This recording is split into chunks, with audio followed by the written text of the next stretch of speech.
Hello everyone, welcome to Web Knowledge. This is Naval, your educational companion. In this video, we are going to discuss the NDA paper 2021. हमने last video में question number 1 से लेके 5 तक उसका discussion किया था, उसका solution देखा था हमने, आंसर की देखा था। अब इस वीडियो में हम इससे आगे क्वेश्चन डिस्कस करते हैं। इसके बाद जो पहला क्वेश्चन वो क्वेश्चन नंबर 6 है। 6 दिया हुआ है, 3 स्टेटमेंट्स दिए हुए हमको बताना है कि इनमें से कौन सा स्टेटमेंट सही है और कौन सा करेक्ट ऑप्शन सही है इसमें। तो देखते हैं, पहला जो ऑप्शन दिया हुआ है, पहला जो स्टेटमेंट है, that is the null set is subset of every set. You all know that कि जो भी फाई है, यानी जो नल सेट है, वो किसी भी सेट का जो है वो सबसेट होता है। ठीक है, तो ये ऑप्शन करेक्ट है। Simply every set is subset of itself. ये भी ट्रू है कि कोई भी सेट जो होता है वो खुद का भी एक सबसेट होता है। ठीक है, अगला जो स्टेटमेंट है, if A has 10 elements then its power set have 1 0 2 4 elements. तो बहुत अच्छी तरह से सब लोग जानते हो कि जो पावर सेट है वो होता है 2 raised to the power n, जहां पे n क्या है, number of elements of that set. तो अगर इस केस में हम देखें, नंबर ऑफ एलिमेंट्स है 10 और 2 का पावर जो 10 होता है वो होता है हमारा 1 0 2 4। ठीक है, यानी कि थर्ड स्टेटमेंट भी सही हो गया। तो हम क्या कहेंगे इन ऑप्शंस में से, हमारा डी ऑप्शन इज करेक्ट। ये 6 क्वेश्चन था। 6 क्वेश्चन में हमने देखा कि डी ऑप्शन करेक्ट है। ये बहुत इजी क्वेश्चन बोल सकते हैं, सेट्स के मोस्टली क्वेश्चन इजी होते हैं, तो ये सेट का एक इजी क्वेश्चन। चलिए आगे चलते हैं हम अगले क्वेश्चन नंबर 7। जल्दी से इसको यहाँ पे लिखते हैं और उसको यहाँ देखा जाए वो क्वेश्चन कैसा है, क्या है क्वेश्चन नंबर 7। तो क्वेश्चन नंबर 7 हमारा है, R be a relation defined as, R एक रिलेशन है।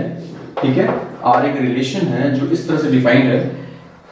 ठीक है, x R y, x y में रिलेशन है आर, और डिफाइंड है if and only if 2x plus 3y is equal to 20 and where x and y belongs to n. Then how many elements of the form x y are there in R? तो कह रहा है कि कितने elements हैं इस तरह से जो R के अंदर होंगे। ठीक है, तो x y, पहली बात यहां से क्लियर हो जाए कि x और y नेचुरल नंबर्स हैं। पहली चीज ये क्लियर हो गई कि ये नेचुरल नंबर्स हैं। ठीक है, यहां अगर हम इस इक्वेशन को हम सॉल्व करें तो हमको मिलेगा 2x plus 3y is equal to 20। तो यहां से 2x will be equal to 20 minus 3y। ठीक है, तो 20 minus 3y या x is equal to 20 minus 3y divided by 2। अब इसको 2 से डिवाइड किया गया, इसका मतलब जो है ये नेचुरल नंबर तभी होगा जब ये जो क्वांटिटी है वो इवन नंबर है। 20 minus 3y को इवन नंबर होना चाहिए। ठीक है, पहली जो कंडीशन है कि ये इवन होना चाहिए। दूसरी, पहली जो कंडीशन है कि ये इवन होना चाहिए। ठीक है, अगर ये इवन होता है ताकि ये 2 से एग्जैक्टली डिविजिबल होगा, ठीक है, तभी ये नेचुरल नंबर हमको मिलेगा। इसको इवन होने के लिए y शुड बी इवन। ठीक है, y should be an even number. y अगर इवन नंबर होगा तभी ये 2 से डिविजिबल होगा। ठीक है, यानी कि तभी x जो है वो नेचुरल नंबर हमको मिल पाएगा। तो एक कंडीशन हमारी हो गई कि y इवन होना चाहिए। अब दूसरा जो कंडीशन है कि natural number is always greater than equal to 1। तो यहां पे हम कह सकते हैं कि x should be greater than equal to 1 और x should be greater than equal to 1 means क्या हो गया कि 20 minus 3y divide by 2 greater than equal to 1। यहां से हमको मिल जाएगा 20 minus 3y greater than equal to 2। ठीक है, इसको ऑल सॉल्व करें हम, इनइक्वालिटी को हम चेंज करें, नेगेटिव नंबर से अगर हम मल्टीप्लाई करें इनइक्वालिटी चेंज हो जाएगी 3y minus 20 less than equal to minus 2। इसको इधर हम सॉल्व कर लेते हैं, तो यहां हो जाएगा हमारा 3y less than equal to minus 2 plus 20 that is 3y less than equal to 18। So y is less than equal to 6 और y भी नेचुरल नंबर है। सो y क्या होना चाहिए, y greater than equal to 1 and less than equal to 6। ये y की जो y की वैल्यू है वो 1 और 6 के बीच में लाई करनी चाहिए। और एक और चीज ध्यान रखना है कि y शुड बी इवन। तो 1 और 6 के बीच में इवन नंबर कौन से मिल जाएंगे हमारे, 2, 4 एंड 6। सो अगर ये रिलेशन है और 2x plus 3y equals to 20 दिया हुआ है और xy नेचुरल नंबर्स हैं, तो हमारा जो है 3 वैल्यूज आएगी, ठीक है, y की। इसी के अकॉर्डिंग x की वैल्यू आ जाएगी। अगर हम x की वैल्यू भी निकालें यहाँ पे तो y इज इक्वल टू, अगर हम यहाँ पे 2 पुट करें तो x की वैल्यू आ जाएगी 7। ठीक है, यहां से हम कैलकुलेट कर सकते हैं, आप कोई भी इसको आसानी से कैलकुलेट कर सकते हो कि x की वैल्यू अगर y की वैल्यू अगर 1 से लेकर 6 तक है, सॉरी y की वैल्यू 2, 4, 6 है, तो हम यहां पुट करके x की वैल्यू निकाल सकते हैं। s इक्वल्स टू, अगर हम 2 पुट करें -3 into 2 divided by 2 that is 7। ठीक है, तो एक जो हमारा ये पेयर आया दैट इज 7 और 2 हो जाएगा। दूसरा पेयर y की वैल्यू हम 4 पुट कर दें, यहां पे 4 पुट कर दिया जाए, 3 4 जा 12, 8। तो यहां पे जो वैल्यू आएगी हमारी 4 हो जाएगी। तो यहां पे हमारा दूसरा जो पेयर मिल जाएगा वो हमारा 4 4 मिल जाएगा। एंड थर्ड पेयर भी, अगर हम 6 पुट करते हैं यहां पे हम 6 पुट करते हैं तो ये वैल्यू हमारी मिल जाएगी 1। ठीक है, तो x की वैल्यू 1 हो जाएगी। थर्ड पेयर हमारा जो मिल गया वो दैट इज 6। अगर इस फॉर्म में लिखें तो ये हमारे जो एलिमेंट्स ऑफ द इस रिलेशन के जो एलिमेंट्स मिले हमको वो ये मिल जाएंगे। करेक्ट, आप लोगों के समझ में आएगा। अगर इसमें किसी भी पॉइंट में कोई दिक्कत है, मैंने पिछले वीडियो में बोला था, आप कमेंट करके बोल सकते हैं। ठीक है, तो हम नेक्स्ट क्वेश्चन पे चलते हैं, 8th क्वेश्चन।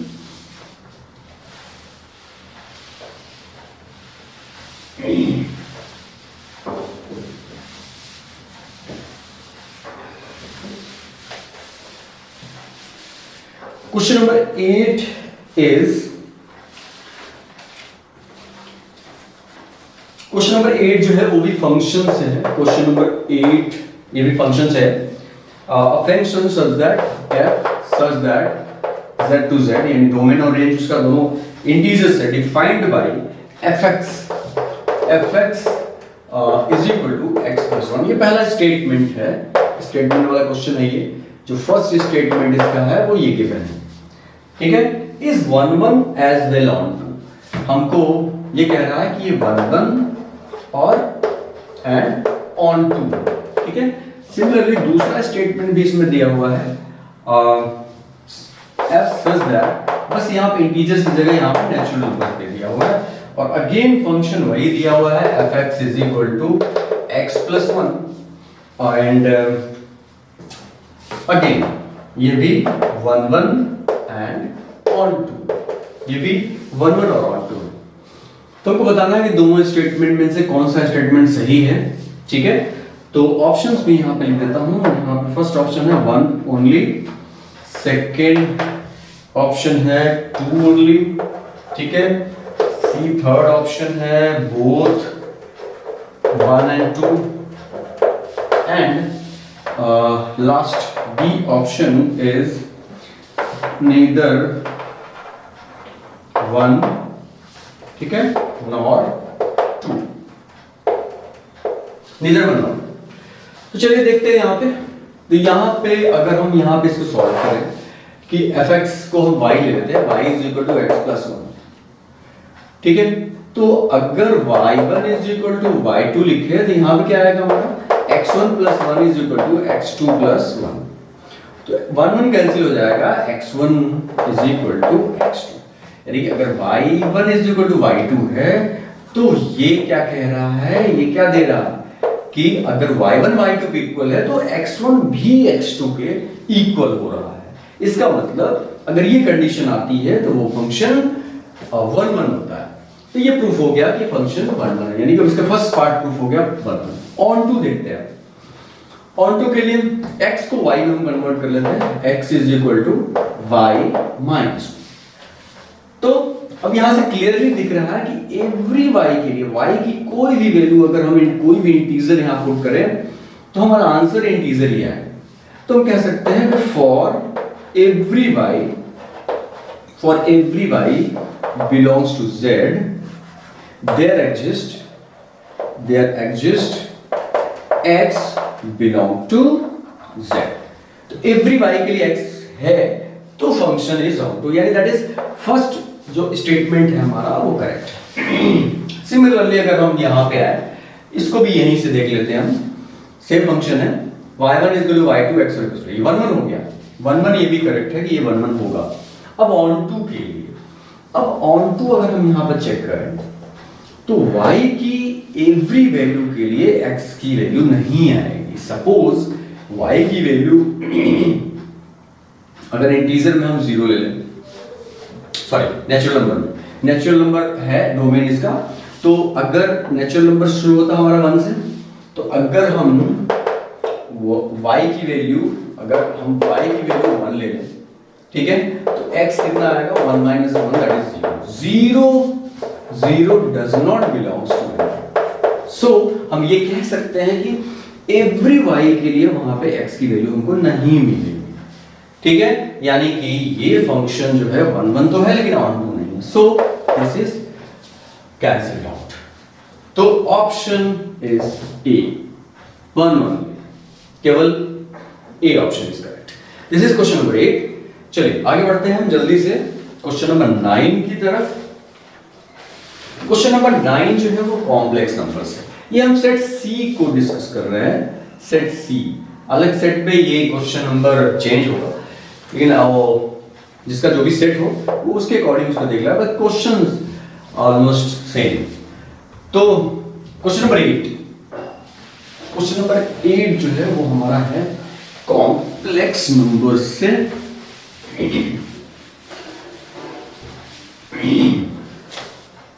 कॉम्प्लेक्स नंबर से है question number 9। Consider the following in respect to complex number. पहला जो स्टेटमेंट है इसमें that is z inverse bar is equal to z bar का इनवर्स, पहला स्टेटमेंट है। एंड सेकेंड जो स्टेटमेंट है, सॉरी 1 और 2, सेकेंड स्टेटमेंट है z into z inverse is equal to mod z square. ये देखना है इन दोनों में से कौन सा करेक्ट है। 1 only, D 2 only, C both A and B, both 1 and 2, and D as usual neither 1 nor 2। ठीक है, दूसरा स्टेटमेंट है इसमें neither 1 nor, sorry D option. चलिए देखते हैं इसमें। पहला चेक करने की कोशिश करते हैं। यहां पे हमको पता है कि z जो इनवर्स है वो होता है हमारा जो है z bar divided by mod z का स्क्वायर। ठीक, अब z इनवर्स का अगर हम कॉन्जुगेट निकालें तो क्या आएगा, वो हो जाएगा हमारा z bar divided by mod z का स्क्वायर का बार कर सकते हैं हम, ठीक है। कॉन्जुगेट का कॉन्जुगेट, तो कॉन्जुगेट का कॉन्जुगेट इटसेल्फ कॉम्प्लेक्स नंबर आता है, सो ये हो गया हमारा दिस, ठीक है। ये पहला हो गया, ये पहली चीज आ गई। अब दूसरी चीज, उधर वाली चीज देखते हैं, हालांकि दोनों हम लोग साथ में करना चाहिए था, लेकिन ठीक है। दूसरा देखें, दूसरा है z बार का इनवर्स। तो सेम फॉर्मूला अप्लाई किया जाए, z की जगह z बार यूज करते हैं, सो कितना हो जाएगा ये, तो z ये कितना होगा, तो z बार का बार हो जाएगा, यानी कॉन्जुगेट का conjugate divided by mod conjugate of z का मॉडुलस। तो कॉन्जुगेट ऑफ z का जो मॉडुलस है वो तो z का मॉडुलस और कॉन्जुगेट ऑफ z का मॉडुलस दोनों सेम आता है, और यहां पे कॉन्जुगेट का कॉन्जुगेट z के इक्वल हो जाएगा, सो होल स्क्वायर, ठीक है। ये दोनों पार्ट हमारे सेम आ रहे हैं, यानी कि first option is correct. Now अब देखते हैं हम सेकेंड ऑप्शन करेक्ट है या नहीं है। तो z और z inverse is equal to, z inverse कितना हो जाएगा हमारा, z को ऐसे रहने देते हैं, z इनवर्स कितना हो जाएगा, वो हो जाएगा z bar divided by mod z का स्क्वायर, मॉडुलस ऑफ z का square, z into conjugate of z, ये मॉडुलस ऑफ z का होल स्क्वायर होता है, यहां भी मॉडुलस ऑफ z का होल स्क्वायर है, then this will be equal to 1। ये 1 के इक्वल आएगा, जबकि यहां पर राइट हैंड साइड में कितना दिया हुआ है, ये मॉड z का होल स्क्वायर दिया हुआ है। तो इसका मतलब है कि सेकेंड ऑप्शन करेक्ट नहीं है। सो इस क्वेश्चन में भी हमारा पहला ही ऑप्शन करेक्ट है, इज 1 ओनली, ठीक है। This is question number 9।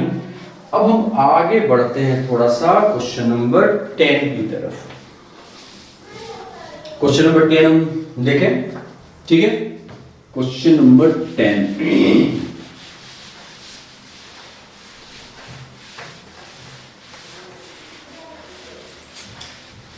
मैं फिर से बोल रहा हूं, जब भी किसी भी क्वेश्चन में अगर किसी भी कंसेप्ट में कोई भी प्रॉब्लम है, आप कमेंट बॉक्स में लिखिए, नेक्स्ट वीडियो में सर्टेनली उसको हम डिस्कस करेंगे, या उसके लिए हम अलग से वीडियो बनाएंगे जिसमें वही सब क्वेश्चंस, वही सब कॉन्सेप्ट्स डिस्कस किए जाएंगे। So question number 10 is what, consider the following statement in respect to an arbitrary complex number z। ये पहला जो एक क्वेश्चन नंबर 10 है, the difference of z and conjugate of z is an imaginary number, ठीक है। यानी कि difference कह रहा है z minus conjugate of z is an imaginary number. ये क्वेश्चन को पूरा नहीं लिख रहा हूं मैं, लेकिन शॉर्ट में मैं क्वेश्चन को यहां पे लिख देता हूं, इमेजिनरी नंबर। ये पहला स्टेटमेंट है, कि z minus conjugate of z is an imaginary number, ठीक है। एंड दूसरा स्टेटमेंट है यहां पे, the sum of z and conjugate is real number, यानी कि z plus conjugate of z is a real number, ठीक है, इज रियल नंबर। तो ये ऑब्वियसली ये जो भी कॉम्प्लेक्स नंबर पढ़ा हर बच्चा ये जानता है कि अगर हम z को x plus i y consider करें, तो z minus z conjugate of z will be equal to x plus i y minus x minus i y. तो यहां से कितना हो जाएगा, x plus i y minus x plus i y, x x cancel हो जाएगा, यहां से वैल्यू आ जाती है 2i वाई, यानी कि प्योरली इमेजिनरी नंबर है, ठीक है, यानी कि ये ट्रू है। सिमिलरली अगर यहां पे अगर हम प्लस कर दें, तो जो इसके जो इमेजिनरी पार्ट है इसको कॉम्प्लेक्स नंबर के, वो कैंसिल आउट हो जाएगा, ओनली रियल पार्ट बचेगा। इसका मतलब है कि ये दोनों करेक्ट है। तो यहां पे option C is correct. Both 1 and 2 ये दोनों करेक्ट है यहाँ पे, तो option C is correct for question number 10. ठीक है, क्वेश्चन नंबर 11 पे आते हैं. क्वेश्चन नंबर 11 भी कॉम्प्लेक्स नंबर से ही है. जरा इसको हम देख लें जल्दी से. वो आप लोगों को समझ में आता है, आ गया होगा. Question number, what is the modulus of the complex number. एक कॉम्प्लेक्स नंबर दिया हुआ है क्वेश्चन नंबर 11. इसमें कॉम्प्लेक्स नंबर दिया हुआ है i to the power 2n plus 1 and minus i to the power 2n minus 1 का हमको मॉडुलस चाहिए. सपोज दैट ये z है तो हमको मॉडुलस ऑफ z चाहिए. ठीक है, ये क्वेश्चन दिया हुआ है, इसका मॉडुलस चाहिए हमको. तो मॉडुलस चलिए सॉल्व करते हैं, जल्दी से सॉल्यूशन निकालते हैं. और ऑप्शंस पहले लिख देता हूं यहाँ पे ताकि हम ऑप्शंस बता सकें आसानी से. And option is a-1, b1, c√2 and d2. ये ऑप्शंस दिए हैं ABCD. तो यहाँ जल्दी से हम देख लेते हैं. यहाँ तो z is equal to i to the power 2n plus 1, 2n plus 1. यहाँ पे इसको क्या कर सकते हैं हम, into -1 to the power 2n minus 1 लिख सकते हैं, and I to the power 2n minus 1 लिख सकते हैं. ठीक है, पावर इंडिसेस यूज करके इसको हम इसमें कन्वर्ट कर दें. So z is equal to, अब यहाँ से दोनों के पावर्स ऐड हो जाएंगे. So I is equal to 2n plus 1 plus 2n minus 1 and minus 1 to the power 2n minus 1.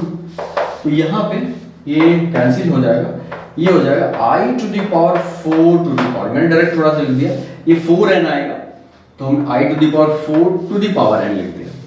और यहाँ पे ये -1 to the power 2n minus 1. तो ये 2n minus 1 n इसमें गिवन है क्वेश्चन में, n इज नेचुरल नंबर. तो 2n minus 1 जो है वो हमारा एक ऑड नंबर होता है. सो जब भी नेगेटिव नंबर का पावर ऑड होता है तो नेगेटिव आता है. और यहाँ से i to the power 4, क्योंकि i की वैल्यू हमारी √-1 होती है, i स्क्वायर -1 आता है, and i to the power 4 1 आ जाता है. तो इसकी वैल्यू 1 हो गई और यहाँ पे इसकी वैल्यू -1 हो गई. सो z आ गया हमारा -1. लेकिन मॉडुलस ऑफ z कितना आएगा. जब भी इसका हम मॉडुलस निकालें कॉम्प्लेक्स नंबर के फॉर्म में z को लिखें तो लिखेंगे -1 0 i. So modulus of z is equal to √-1 का whole square plus 0 whole square. ठीक है, तो इसकी वैल्यू आ जाएगी हमारी 1. तो 1 is correct option. Correct option is B. B इसका करेक्ट ऑप्शन हो गया, करेक्ट आंसर हो गया. तो ये क्वेश्चन नंबर 11. अब क्वेश्चन नंबर 12 पे चलते हैं हम. ठीक है,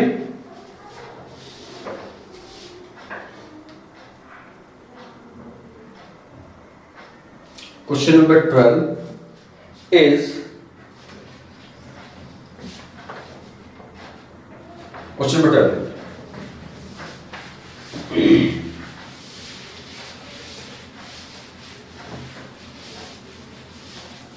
Question number 12 is question number 12 is if alpha and beta are roots of equation. एक इक्वेशन दिया हुआ है 4x square plus 2x minus 1 is equal to 0. इसके जो रूट्स हैं, रूट्स इसके अल्फा एंड बीटा हैं. ठीक है, then which one of the following is correct. ठीक है, then which one of the following is correct. ये दिया हुआ है beta -2 alpha square -2 alpha. B option is beta is equal to 4 alpha square -3 alpha. And C option is beta is equal to alpha square -3 alpha. And D option is beta is equal to -2 alpha square plus 2 alpha. चलिए इसको देखते हैं. इसके roots आपको easily पता है कि सम of जो रूट्स होते हैं. ठीक है, sum of roots of a quadratic equation is equal to minus B by A. So minus 2/4 that is minus 1/2 alpha plus beta ये आ गया। और product of roots alpha beta is equal to C by A. C that is -1, a is 4, c by A हो गया। अब हमको convert किस में करना है? बीटा को अल्फा में कन्वर्ट करना है। तो क्या किया जाए? यहां से अल्फा की वैल्यू निकालते हैं, सॉरी यहां से बीटा की वैल्यू निकालते हैं और इस पे पुट कर दिया जाए। ठीक है, यहां पे हम कर सकते हैं इसको। ठीक है, एक रिलेशन यहां दिख रहा है हमको, इन दोनों में एक रिलेशन हमको दिख रहा है। पहला रिलेशन क्या दिख रहा है कि अल्फा बीटा और sorry alpha plus beta and alpha beta में रिलेशन क्या है कि ये -1/2 है, ये -1/4 है, यानी इसका डबल ये है। ठीक है, इसका अगर डबल करें तो ये हो जाएगा। ये रिलेशन मिल रहा है हमको कि alpha plus beta is equal to 2 alpha beta.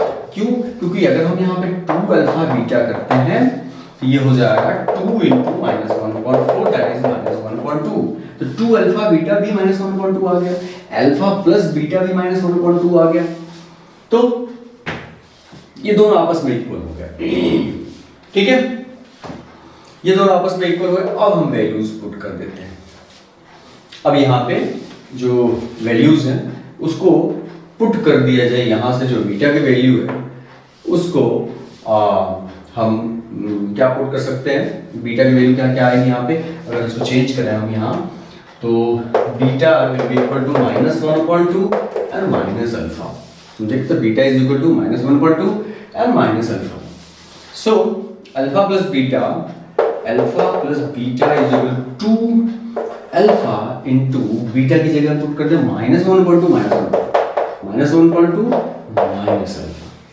So alpha plus beta is equal to, इन दोनों को मल्टीप्लाई करें तो ये हो जाएगा हमारा minus alpha and minus 2 alpha square. Bracket को ओपन करें हम, यहां से बीटा की वैल्यू हमको चाहिए थी, वहां पे अल्फा को ट्रांसफर कर देते हैं। So minus alpha minus 2 alpha square and minus alpha. So minus 2 alpha and minus 2 alpha square, ये मिल गया हमको and that is the option A is correct.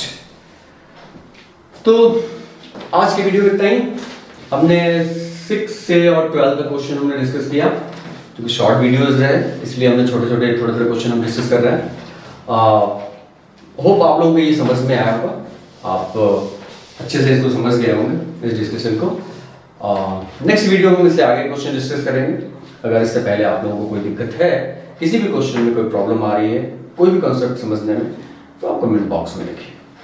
और पिछला वीडियो अगर नहीं देखा तो उसका भी लिंक डिस्क्रिप्शन में दिया हुआ है, जिसको आप जाके वहां से देख सकते हैं। तो thanks for watching, have a nice day, bye bye.